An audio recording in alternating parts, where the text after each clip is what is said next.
बिस्मिल्लाहिर्रहमानिर्रहीम। Dear students, अस्सलाम वालेकुम। जैसे कि PSY 404 की असाइनमेंट ओपन ही है और इसकी जो ड्यू डेट है 5 मई 2025 है। असाइनमेंट डिले होगी क्योंकि मेरी जो थी वो पर्सनल लाइफ बहुत ज़्यादा बिजी था, काम में बहुत ज़्यादा बिजी था, तो काफ़ी कमेंट्स आ रहे थे इस असाइनमेंट को लेके। तो इसका जो सोल्यूशन है इसी वीडियो में मैं बता दूंगा। और जैसे कि आज का दिन है और कल का दिन है, जिन्होंने अभी सोल्यूशन नहीं बनाया तो ये मैनुअल सोल्यूशन जो है वो इसी वीडियो के डिस्क्रिप्शन में आपको लिंक मिल जाएगा, आप डाउनलोड कर सकते हैं। सिर्फ और सिर्फ लॉजिकल और कंसेप्चुअल पॉइंट्स को क्लियर करने के लिए, ना कि उसी फाइल में एडिटिंग स्टार्ट करते हैं। ऐसा ना करें, ना करें, ना करें। फाइल खुद बनाना सीखें, एडिटिंग करना एक शॉर्ट फॉर्म में, मतलब कि शॉर्ट टाइम बचाना, वो उसका जो है ना वो फ़ायदा नहीं है। आप अपनी सेल्फ राइटिंग में लिखें, बस कॉन्सेप्ट और अंडरस्टैंडिंग क्लियर करें, लॉजिकल पॉइंट्स को क्लियर करें। ये असाइनमेंट सोल्यूशन इसलिए प्रोवाइड किए जाते हैं आपको।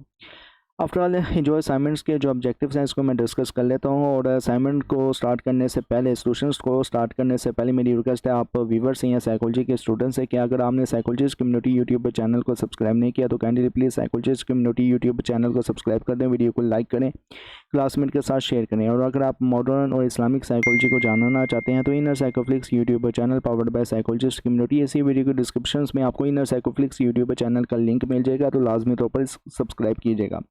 इसके अलावा आप हमें इंस्टाग्राम, टिकटॉक, ट्विटर और फेसबुक में भी फॉलो कर दें। इसी वीडियो के डिस्क्रिप्शन में आपको इंस्टाग्राम, टिकटॉक, ट्विटर और फेसबुक का लिंक मिल जाएगा। और काइंडली दूसरे क्लासमेट्स को हमारा चैनल रिकमेंड कीजिएगा, क्योंकि ये आपकी फील्ड से मुंतलिक है ये चैनल।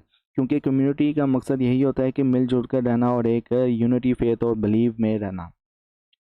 असाइनमेंट के ऑब्जेक्टिव्स को मैं सबसे पहले आप स्टूडेंट से डिस्कस कर लूँ, क्योंकि असाइनमेंट के ऑब्जेक्टिव्स ही आपको ना बताते हैं कि ये असाइनमेंट क्यों आपके जो है ना वो कोर्स में ओपन हुई है, और इसको मुकम्मल करके स्टूडेंट क्या क्या हासिल कर सकते हैं। तो इन द स्टार्टेड आपको बताया गया है कि जो भी स्टूडेंट इस असाइनमेंट को मुकम्मल कर लेगा वो काबिल हो जाएगा नंबर 1 पे कि वो समझ सकेगा, आइडेंटिफाई कर सकेगा different types of communication disorder को, जो कि बच्चों में पाई जाती हैं रियल लाइफ के जो सिनेरियो जो दिए गए हैं उसको देखकर। और नंबर 2 पे एनालाइज कर सकेगा कि फीचर्स जो है वो देख सकेगा हर एक डिसऑर्डर को, जो कि सिम्टम्स या अलामात की बेस पर प्रेजेंट किए गए सिनेरियो के अंदर। और नंबर 3 पे के वाज़े कर सकेगा कम्युनिकेशन डिसऑर्डर के दरमियान फ़र्क। और लास्ट में बताया गया है कि नंबर 4 पे कि अपनी बढ़ा सकेगा क्रिटिकल थिंकिंग को और ऑब्जर्वेशन स्किल्स को, और आइडेंटिफाई कर सकेगा कम्युनिकेशन के जो चैलेंजेस हैं, नेचर ऑफ कम्युनिकेशन के चैलेंजेस को। डियर स्टूडेंट्स, मतलब कि प्यारे तालिब इल्म, आपको कुछ सिनेरियो दिए गए नीचे, आपने इनके जो कि डिफरेंट कम्युनिकेशन डिसऑर्डर से मुतलिक है आपने, और ये जो है वो आपके लेसन नंबर 9 में भी डिस्कस किए गए हैं, और आपने केयरफुली जो है वो उनको रीड करना है और अपनी असाइनमेंट को बनाने से पहले या असाइनमेंट को बनाते वक्त।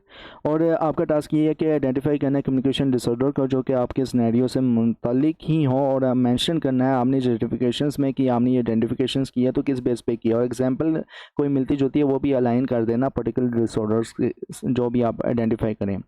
और आपने इंश्योर करना है कि जस्टिफिकेशन जो है वो क्लियर हो और सिम्टम की बेस पर हो, और ये हर एक जो है वो आपके बिहेवियर को भी डिस्क्राइब करेगा, जो कि आप सिनेरियो को लेकर आप वाज़ेह करेंगे जस्टिफिकेशंस में। सिनेरियो की बात कीजिए, मैं असाइनमेंट के सॉल्यूशंस की तरफ ही आ जाता हूँ। तो पहला जो असाइनमेंट है, पहला जो सिनेरियो है इसमें बताया गया कि अली जो है वो 7 साल का लड़का है जो साफ बोलने में ना मुश्किल महसूस करता है, और वो छोटे और टूटे हुए जुमले इस्तेमाल करता है, और अक्सर सही अल्फाज ढूंढने में ना नाकाम रहता है। स्कूल में ना उस्ताद की जो वो लंबे और जो मुख्तसर हदायत होती है ना, लंबी और मुख्तसर हदायत होती है, उसे समझने में दिक्कत महसूस होती है। अक्सर परेशान लगता है अली और समझ नहीं आता कि क्या करना है। क्लासमेट कभी उसका ना मजाक बना देते हैं, जिसकी वजह से ना वो उदास और शर्मीला हो जाता है। ये लैंग्वेज डिसऑर्डर में आता है कि बोल ना पाना और लंबे लंबे जो स्पीचेज़ हैं उनको एक रिहर्सल के तौर पर अल्फाजों को याद ना रख पाना, तो ये भी लैंग्वेज डिसऑर्डर में कंसिडर किया जाता है। तो अली में ना ज़ुबान सीखने और इस्तेमाल में ना परेशानी होती है।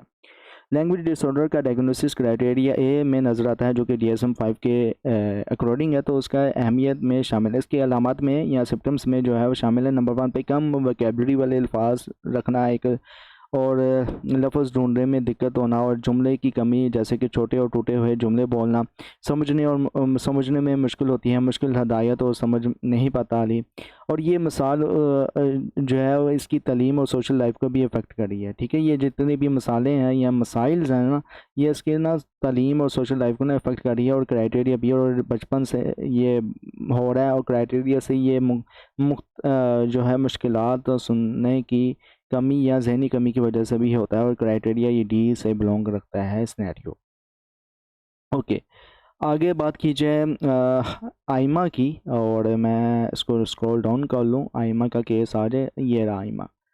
तो आइमा जो है वो 6 साल की लड़की है, जो कुछ लफ्ज़ों को जो ना लफ्ज़ों को सही बोलने में ना मुश्किलात महसूस करती है। वो स्टार की जगह टार और स्ट्रीट की जगह स्ट्रीट स्ट्रीट बोलती है। ठीक है, तो ये काफ़ी क्यूट, मतलब कि ऐसे बच्चे ना बहुत ही क्यूट होते हैं जो ऐसे बोलते हैं। और इसकी वजह से ना क्लासमेट्स और टीचर्स को ना उसकी बात समझने में दिक्कत महसूस होती है। वो बोलने की कोशिश भी करती है आइमान, लेकिन आवाज़ सही नहीं निकालती है। ज़ाहिर से पता है, स्ट्रीट को स्ट्रीट बोल रही है और स्टार को टार बोल रही है। मैं सोच रहा कि मदन टडर बोल रही। अच्छा, इसकी वजह से ना वो क्लास में ना शर्मीलापन उसमें आता है। तो ये स्पीच डिसऑर्डर, ज़ाहिर सी बात है कि बोलने में परेशानी हो रही है उसको। और इसका जो है आइमा का अगर जस्टिफिकेशन से बताऊँ, तो आइमा के लफ्ज़ों की आवाज़ सही निकलने में ना दिक्कत है। स्पीच साउंड डिसऑर्डर जो है वो क्राइटेरिया ए है। वो एस की जगह जो है वो टी या एस शाह बोलती है, जिसकी वजह से ना उसकी बात साफ नहीं होती। क्राइटेरिया बी, और ये जो मसाइल हैं बचपन से हैं, क्राइटेरिया सी में ही आता है और किसी फिज़िकल वजह से क्लेफ्ट प्लेट की वजह से ना नहीं होता, और ये क्राइटेरिया डी है। और उसका शर्मीलापन जो है वो सोशल लाइफ को ना अफेक्ट कर रहा है, ये क्राइटेरिया बी में बिलोंग करता है। अच्छा, इसके ना जो मैंने शॉर्ट लेक्चर्स की सीरीज़ नहीं बनाई, तो इंशाल्लाह इस कोर्स की जो शॉर्ट लेक्चर्स की सीरीज़ है, अल्लाह ताला मुझे ज़िंदगी दे, इंशाल्लाह बना लूँगा और अपलोड कर दूँगा साइकोलॉजिस्ट कम्युनिटी यूट्यूब चैनल में। आगे आते हैं अहाद के केस में। तो अहाद जो है वो 9 साल का लड़का है, और जो दूसरों से ना बात करने का तरीका नहीं समझ पाता। वो बात करते वक्त ना आंखें नहीं मिलाता और उसकी आवाज़ में ना कोई जज्बात नहीं होते। ग्रुप एक्टिविटीज़ में वो बारी का इंतज़ार नहीं कर पाता, और कभी वो बेवकत बोल देता है। टीचर से कहता है कि वो ना सोशल रूल्स नहीं समझ पाता, जो लोगों को ना बात करने और जोड़ने में ना मदद करता है। तो ये सोशल कम्युनिकेशन डिसऑर्डर अक्सर क्या होता है, ये पाकिस्तान में बहुत कॉमन है, लेकिन ये कॉमन से मुराद ये नहीं है कि हर एक में हो। एक्चुअल में कहने से मुराद ये है कि अक्सर हम मतलब कि एक छोटा है जो है वो बड़ा बोल रहा है, और एक छोटा अचानक से बोलने लग जाता है बड़ों की बातों में। तो क्या होता है कि तो हम उसे क्या कहते हैं, तुम बोलने की तमीज़ नहीं है, हैं तुम विच क्यों बोल रहे हैं। एक तो ये होता है, और दूसरा ये है कि अक्सर बच्चे जो हैं वो बहुत एक्साइटमेंट में आ जाते हैं कि वो बोल पड़ते हैं। जब कोई बोल रहा हो दूसरा बंदा, तो उसके बीच में बोल पड़ते हैं। तो ये भी जो है वो मतलब ये कंसिडर किया जाता है, लेकिन ये कम्युनिकेशन डिसऑर्डर में नहीं आता। एक्चुअली में जो हर दफ़ा ऐसा करता रहे तो देन ये एक सोशल कम्युनिकेशन डिसऑर्डर में आता है। अच्छा, जस्टिफिकेशन मैंने कुछ इस तरह से दिया कि आदमी ना सोशल कम्युनिकेशन की कमी है। सोशल कम्युनिकेशन डिसऑर्डर का क्राइटेरिया ए में नजर आता है कि नंबर 1 पे आंखें ना मिलाना और बेजज्बा आवाज़, मतलब कि नॉन वर्बल इश्यूज़ होना। नंबर 2 पे कि बारी का इंतज़ार नहीं करना, कन्वर्सेशन रूल्स नहीं समझना। नंबर 3 पे सोशल कॉन्टेक्स्ट नहीं समझना, बेवकत बोलना। और ये मसाइल ना उसकी सोशल लाइफ को ना अफेक्ट कर रहे हैं, और ये क्राइटेरिया बी और बचपन से हैं, और क्राइटेरिया सी ऑटिज़म का जो है वो शोबा नहीं है, क्योंकि ना रिपीटिटिव या रिस्ट्रिक्टिव बिहेवियर का जिक्र नहीं है, क्योंकि क्राइटेरिया डी है। तो ठीक है ना, तो ये हम ऑटिज़म भी नहीं कहेंगे, ना ही ओबेसिव कहेंगे। ठीक है, कि एक बार एक चीज़ को मतलब कि करना। अच्छा, अब आहत का भी केस हो गया मुकम्मल। अब ज़ईम के केस की तरफ आते हैं। तो ज़ईम का जो केस है, जो कि 10 साल का लड़का है, तो इसमें आपको बताया गया कि ज़ईम 10 साल का स्टूडेंट है, जो 4 साल की उम्र से ना फ्लुएंट बोलने में ना मुश्किल महसूस करता है। वो लफ्ज़ों की ना शुरुआत को ना जो है वो दोहराता है, और जैसे कि WWW वैन या सी को और कभी कभी बोलता वक्त है। अक्सर ये बच्चों में पाया जाता है, और इसकी वजह से ना क्लासमेट्स उसकी ना मजाक बना देते हैं। जैसे कि अक्सर बच्चे कैसे बोलते हैं, मैंने ये कहा था। ठीक है, उसने मेरा काम नहीं किया। ठीक है, और जहाँ यहाँ से, ठीक है, इस तरह बच्चे बोलते हैं, ठीक है, जैसे कि तारे ज़मीन में एक लड़का था। अच्छा, जिसकी वजह से ना वो क्लास में बोलने से ना घबराता है, और हालांकि उसके ना जवाब आता है, ठीक है ना। तो मतलब कि जैसे कहते हैं ना थपकी, वो एक फ़िल्म भी है थपकी दो उसको ताकि सही तरह बोले। अच्छा, ये चाइल्ड ऑनसेट फ्लुएंसी डिसऑर्डर है, मतलब कि जिसे हम कहते हैं स्टटरिंग। ओके। और इसकी जो जस्टिफिकेशन मैंने कुछ इस तरह से दी है कि ज़मीन की फ्लुएंसी में कमी, मतलब कि साउंड सिलेबस रिपीटेशंस ब्लॉकिंग, और child onset fluency disorder stuttering के क्राइटेरिया ए से मैच करता है। और ये मसाइल जो है वो 4 साल की उम्र से क्राइटेरिया सी और सोशल एंग्जाइटी के बेसिस पर बनते हैं। क्राइटेरिया बी जो है वो ये किसी न्यूरो साइकोलॉजिकल इशू की वजह से नहीं है, और ये क्राइटेरिया डी में आता है। वो बोलने से बचने की कोशिश करता है जो फंक्शनल इम्पेयरमेंट को दिखाते हैं। लास्ट सिनेरियो जो है वो एक अहमद है जो कि 5 साल का लड़का है, और इसकी बात करें तो इसमें ना आपको बताया गया है ओवरऑल कि अहमद जो है वो 5 साल का बच्चा है जो किंडर गार्डन्स में ना कुछ आवाज़ें सही बोलने में ना मुश्किलात महसूस करता है। वो रैबिट की जगह वैबिट, और सूप की जगह जो है वो थूप बोलता है।